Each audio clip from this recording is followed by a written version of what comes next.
কিন্তু এখন ইসলামী আন্দোলন বাংলাদেশ চরমোনাই পীর রাজপথে সরাসরি ডাক দিচ্ছেন এই খুনিদের, তারেক রহমানকে, মির্জা ফখরুল ইসলাম আলমগীরকে, এই লুটেরাদের, এই ধর্ষকদের এসব শব্দ উচ্চারণ করে জনগণকে প্রতিহত করার, এবং বলছেন তাদের আন্দোলন অবৈধভাবে এই খুনি ধর্ষক লুটেরা দল বিএনপি ক্ষমতায় আরোহণের আগেই তাদের পতনের। তার মানে এই আন্দোলন নাকি বিএনপির পতনের। বাংলাদেশে 1 বছর আগে আওয়ামী লীগ পতনের আন্দোলনের পর 1 বছরের মাথায় এসে সারা দেশ জুড়ে বিএনপি পতনের আন্দোলন শুরু হয়েছে। আমি নিশ্চিতভাবে জানি যে বাংলাদেশের রাজনৈতিক পর্যবেক্ষকেরা একে বিএনপির একেবারে নিঃশেষ হয়ে যাওয়ার শেষ আঘাত বলে দেখবার যথেষ্ট গুরুতর কারণ আছে বলে মনে করছেন।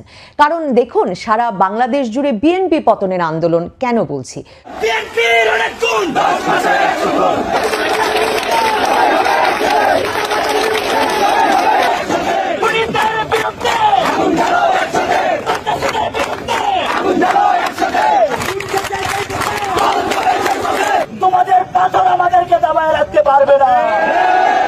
সরাসরি সে কথায় কোনো রাগ ঢাক না করেই কিন্তু ইসলামী আন্দোলন বাংলাদেশের প্রধান চরমোনাই পীর বলেছেন যে তারা তাদের এই আন্দোলনকে অবৈধভাবে বিএনপি, চাঁদাবাজ, লুটেরা, ধর্ষক এই দলটি ক্ষমতা গ্রহণের আগে একে এর পতনের আন্দোলন হিসেবে চিহ্নিত করতে চান।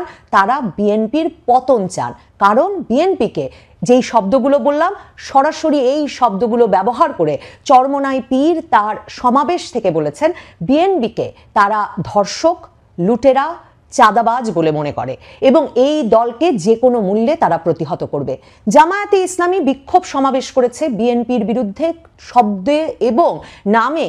দল হিসেবে তারা বিএনপির নাম উল্লেখ না করলেও পরিষ্কারভাবে বলেছে ঢাকা শহরে অনুষ্ঠিত বিরাট সমাবেশে যে বিএনপিকে তারা মনে করে সেই দল যেই দল ক্ষমতায় যাওয়ার দিবাস্বপ্নে বিভোর, আর এখন সারা দেশ জুড়ে যারা চাঁদাবাজি, সন্ত্রাসবাজি, লুটপাট করে বাংলাদেশের মানুষকে জিম্মি করে রেখেছে, কাজেই তারা কিছুতেই বাংলাদেশের মানুষকে জিম্মি হওয়ার সুযোগ দেবে না এবং এই দলের ক্ষমতায় আসা প্রতিহত করবে।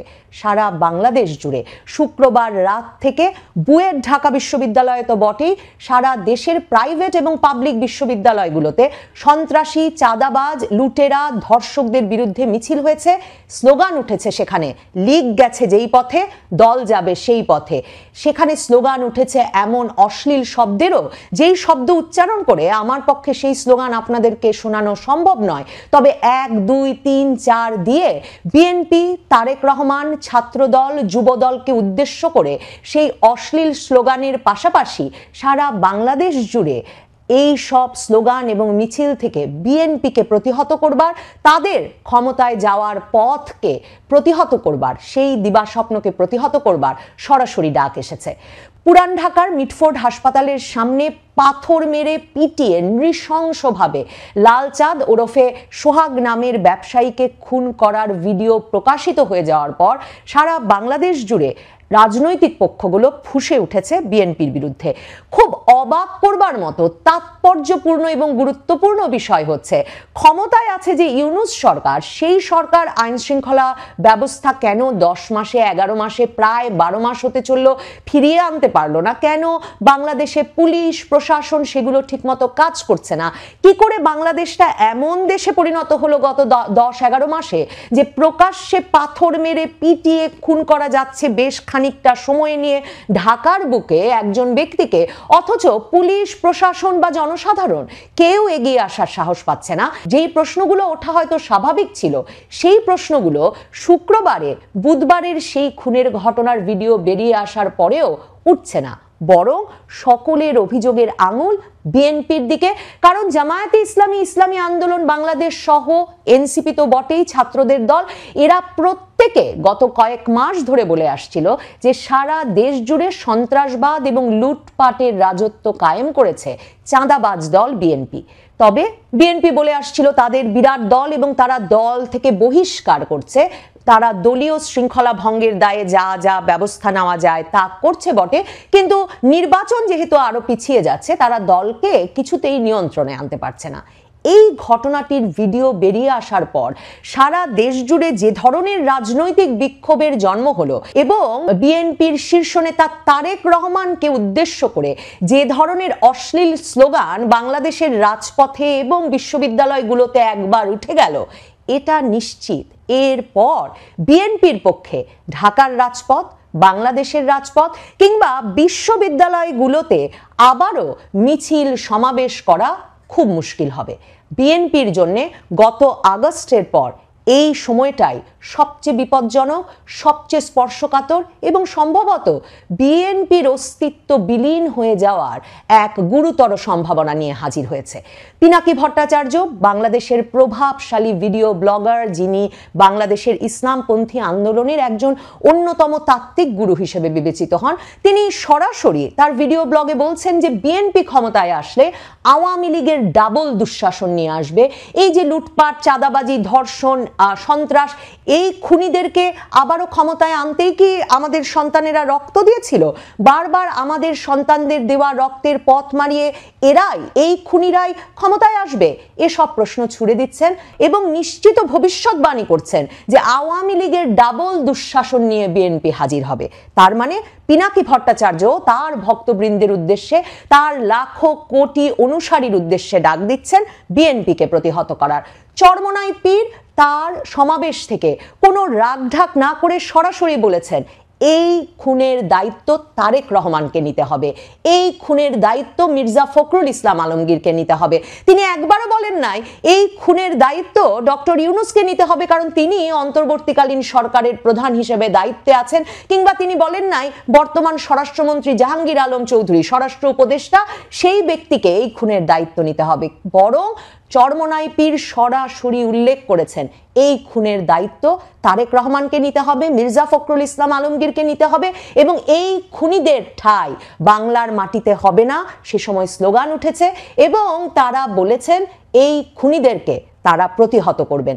রাজনীতির মাঠে চরমোনাই পীর ইসলামী আন্দোলন বাংলাদেশ গত জুনের শেষে যখন মহাসমাবেশ করে জামায়াতে ইসলামী, জাতীয় নাগরিক পার্টি এনসিপি, নুরুল হক নুরুর গণ অধিকার পরিষদ সহ সকল ইসলামপন্থী দলকে তার সমাবেশস্থলে এক করেছেন, তখন তিনি কোনো অস্পষ্টতা না রেখে সরাসরি বলেছিলেন যে এই মঞ্চে ইসলামী দলগুলোর সকল ইসলামী শক্তির ভোট এক বাক্সে আনার ব্যবস্থা হচ্ছে এবং এই মঞ্চে তারা বিএনপিকে আমন্ত্রণ জানান নাই, কারণ বিএনপি তাদের কথা অনুযায়ী আনুপাতিক প্রতিনিধিত্ব হারে নির্বাচনের পক্ষে নয়। এই কারণে তারা আন্দোলনের সহযাত্রী এবং বিএনপিকে তারা আন্দোলনের সহযাত্রী বলে মনে করেন না, সে কারণে বিএনপিকে সেই মঞ্চে আমন্ত্রণ জানানো হয় নাই। মনে আছে হয়তো আপনাদের কারো কারো, বিএনপি মহাসচিব মির্জা ফখরুল ইসলাম আলমগীর কিন্তু ইসলামী আন্দোলন বাংলাদেশের প্রধান চরমোনাই পীর রেজাউল করিমের সঙ্গে দেখা করতে জানুয়ারি মাসে গিয়েছিলেন এবং এই দুই দল যেসব বিষয়ে একমত হয়েছিল তার মধ্যে একটি ছিল যে দুই দল একে অপরের বিরুদ্ধে বক্তব্য রাখবে না, কথা বলবে না। কিন্তু এখন ইসলামী আন্দোলন বাংলাদেশ চরমোনাই পীর রাজপথে সরাসরি ডাক দিচ্ছেন এই খুনিদের, তারেক রহমানকে, মির্জা ফখরুল ইসলাম আলমগীরকে, এই লুটেরাদের, এই ধর্ষকদের, এসব শব্দ উচ্চারণ করে জনগণকে প্রতিহত করার এবং বলছেন তাদের আন্দোলন অবৈধভাবে এই খুনি ধর্ষক লুটেরা দল বিএনপি ক্ষমতায় আরোহণের আগেই তাদের পতনের। তার মানে এই আন্দোলন নাকি বিএনপির পতনের। বিএনপি কোথায় যাবে? বিএনপি সারা বাংলাদেশ জুড়ে 5ই আগস্টের পর থেকে সন্ত্রাস, চাঁদাবাজি, লুটপাটের সকল দায়িত্ব আর ইজারা নিয়ে নিয়েছে। এই অভিযোগ চলছে 10 মাসের বেশি সময় ধরে। কিন্তু বিশ্ববিদ্যালয়গুলোতে কিন্তু দেখুন বিএনপি ছাত্র দল তারা কোনো জায়গায় ঢুকতে পারেনি এবং গুছিয়ে বসতে পারেনি, তাদের কমিটিগুলো সক্রিয় হতে পারেনি। সবগুলো বিশ্ববিদ্যালয় দখলে রেখেছে সাধারণ শিক্ষার্থীরা, যেই সাধারণ শিক্ষার্থীরা শুক্রবার বিকেলে পুরান ঢাকার খুনের ভিডিও ভাইরাল হওয়ার পরে সকল বিশ্ববিদ্যালয়ে নেমে এলেন এবং স্লোগান দেওয়া শুরু করলেন বিএনপি, ছাত্রদল, যুব দলের বিরুদ্ধে। আমি বরাবর নবনীতা চৌধুরীর বয়ানে যেমনটা বলি, সাধারণ শিক্ষার্থী বলে আসলে কিছু নাই। সাধারণ শিক্ষার্থীরা হঠাৎ করে শত শত হাজার হাজার জনের মিছিল সংগঠিত করে ফেলতে পারেন না। সাধারণ শিক্ষার্থীদের পেছনে সব সময় রাজনৈতিক পক্ষ থাকে, আর বাংলাদেশের বিশ্ববিদ্যালয়গুলোতে সেই রাজনৈতিক পক্ষটি বরাবর সাধারণ শিক্ষার্থী নামে নেমে এসেছে, এমনকি 2024-এর জুলাইয়েও কিংবা এই শুক্রবারেও যেই পক্ষটি মূলত সর্বদা বলে আসে যে বিশ্ববিদ্যালয়গুলোকে তারা রাজনীতি মুক্ত রাখতে চায়, ছাত্র রাজনীতির বিপক্ষে তারা অবস্থান নেয়, অথচ অপ্রকাশ্যে ছাত্র রাজনীতি তারা চালিয়ে যায়। তাহলে বিশ্ববিদ্যালয় বিএনপির কাছে নাই, সাধারণ শিক্ষার্থীরা বিএনপির বিরুদ্ধে, বাংলাদেশের রাজপথ কাঁপাচ্ছে যেই ইসলামপন্থী দলগুলো, জামায়াতে ইসলামী, ইসলামী আন্দোলন বাংলাদেশ, চরমনাই পীরের দল কিংবা ছাত্রদের যে দল জাতীয় নাগরিক পার্টি এনসিপি, তারা প্রত্যেকে বিএনপির বিরুদ্ধে সরাসরি তাদের যুদ্ধ ঘোষণা করছে, তাদের লড়াই, তাদের সংগ্রাম ঘোষণা করছে বিএনপিকে প্রতিহত করার। বিএনপি এই অবস্থায় কিছুতেই কি এই যুদ্ধে জয়ী হয়ে আবারও সগৌরবে বাংলাদেশের রাজপথে বা শিক্ষা প্রতিষ্ঠানগুলোতে জায়গা করে নিতে পারবে? সম্ভাবনা আমার মনে হয় খুব কম। যেই বিএনপির নেতা, কর্মী, বুদ্ধিজীবী এবং সমর্থকেরা সারা বাংলাদেশ জুড়ে বঙ্গবন্ধুর ভাস্কর্য মিউরাল ভাঙা, মুক্তিযুদ্ধের ভাস্কর্য মিউরাল ভাঙা কিংবা 32 নম্বরের বাড়ি ভাঙার ঘটনাকে বাংলাদেশের মানুষের ক্ষোভের বহিঃপ্রকাশ হিসেবে বর্ণনা করছিলেন, বলছিলেন ফ্যাসিস্টের শেষ চিহ্ন মুছে দেওয়ার ইঙ্গিত হিসেবে, সেই বিএনপির প্রতিষ্ঠাতা প্রেসিডেন্ট জিয়াউর রহমানের ছবি পা দিয়ে মারানোর এবং পা দিয়ে মারাতে মারাতে বিএনপিকে প্রতিহত করার স্লোগানের ভিডিও বেরিয়ে এসেছে সামাজিক যোগাযোগ মাধ্যমে। বিএনপি সমর্থকেরা লিখছেন ফেসবুকে তারা এটা মনে রাখবেন। কাজেই এমন এক পরিস্থিতি তৈরি হয়েছে সারা দেশ জুড়ে যেখানে তারেক রহমানের বিরুদ্ধে অশ্লীলতম স্লোগান দেওয়া যাচ্ছে রাজনৈতিক দলের মিছিল থেকে এবং সাধারণ শিক্ষার্থীদের মিছিল থেকে। অবস্থা এমন দাঁড়িয়েছে 5ই আগস্ট পরবর্তী বাংলাদেশে যে বিএনপির প্রতিষ্ঠাতা প্রেসিডেন্ট জিয়াউর রহমানের ছবি পায়ে মারিয়ে অশ্লীল স্লোগানের ভিডিও দিয়ে সেই ভিডিও ভাইরাল করা যাচ্ছে। বিএনপির জন্যে এমন দুর্দিন হাসিনার পতনের পরে আসবে, সম্ভবত বিএনপি সেটা এর আগে, এই ঘটনার আগে আঁচ করতে পারেনি। লীগ গেছে যেই পথে বিএনপি যাবে সেই পথে, লীগ গেছে যেই পথে দল যাবে সেই পথে, এই দিকেই হাঁটছে রাজনীতি। -2 যে খেলার কথা সবসময় বলি নবনীতা চৌধুরীর বয়ানে, তার প্রথম পর্ব মঞ্চায়িত হয়েছে, দ্বিতীয় পর্বের মঞ্চায়ন শুরু হয়েছে মাত্র।